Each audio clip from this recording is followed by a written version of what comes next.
कधीच नाही चुकणार तुमचे फेवरेट टीव्ही शोज झी5 सोबत, तेही एकदम फ्री. Collector madam. बापरे बाबा नको हा. मी तुमची आप्पीच बरी आहे. अगं अप्पे, तुला असं काम करताना बघितलं ना की कधी कधी मला बी वाटतं की तुला म्हणावं काय कलेक्टर मॅडम. कसं असतंय अप्पे, अगं पोराचं कौतुक बापाच्या तोंडावर असलं ना तर पोरांचा बी आत्मविश्वास वाढतो ग. तुम्ही आणि बापू खरंच माझा आणि आपल्या घराचा किती विचार करता हो. अगं ते आम्ही आपलं अनुभवातनं आलेलं शानपण असतंय. पण तुमचं तसं नाही ना, तुम्ही शिकून हुशार झालेला आहे, त्यामुळं त्या हुशारीतनं अनुभव घेत घेत तुम्ही पुढे जाता. आम्ही जरी घराचा विचार करत असलो ना तरी तुम्ही अख्ख्या समाजाचा विचार करता. खरंय बाबा, केवढी मोठी गोष्ट बोलला तो.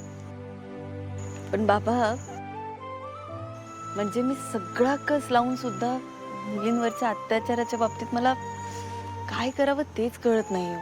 अप्पे कळलं का, तू ना थोडा वेळ दे त्याला, म्हणजे आपोआप तुला मार्ग सापडेल. पण मी काय म्हणतो, तुझं जे काही काम असेल ना ते आत बसून कर बघू. चल. हो नाही नाही, अमोल झोपलाय ना आज आणि एवढा फिरून आला दमलाय तो पण. म्हटलं माझ्यामुळे त्याला कशाला डिस्टर्ब, म्हणून बाहेर बोलत बसले मी. होय अगं, पण अजून किती वेळ बसणार? हो झालंच बाबा, तुम्ही आलात ना तेव्हा शेवटचा फोन कॉल सुरू होता. उद्या मीटिंग आहे ना, त्याची तयारी सुरू होती. बापाच्या मायेनं सांगतोय, काही चुकीचं वाटलं तर पाठीशी घे. हा पर अगं, तू जेवढी तयारी तुझ्या कामाची करतीस ना तेवढ्याच तयारीनं तू अमोलला पण वेळ देत जा की. बाबा तुम्ही असं का बोलताय, माझं काही चुकलं का? अगं म्हणजे याला चुकते असं नाही म्हणता येणार, पण आपला अमोल लहान आहे की नाही, आणि या लहान वयात अगं पोरांना आईची जास्त गरज असते आपली. नाही नाही, तुम्हाला काहीतरी काळजी वाटते एवढं नक्की.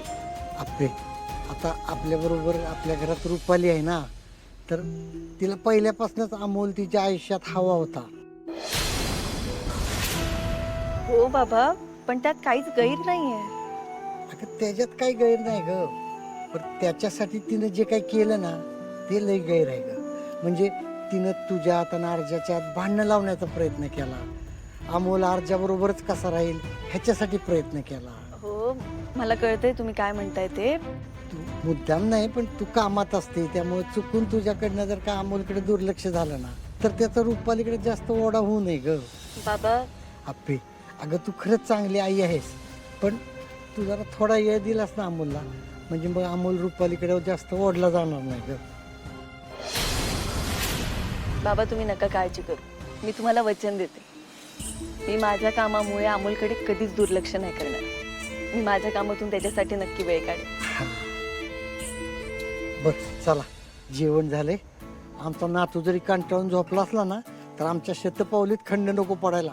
त्याच्या जर का कानावर उद्या पडलं ना तर तो ऐकून घेणार नाही माझं. बापरे बाबा, नातवाला घाबरायला लागलात की तुम्ही. हा तुला काय जातो बाबा मी.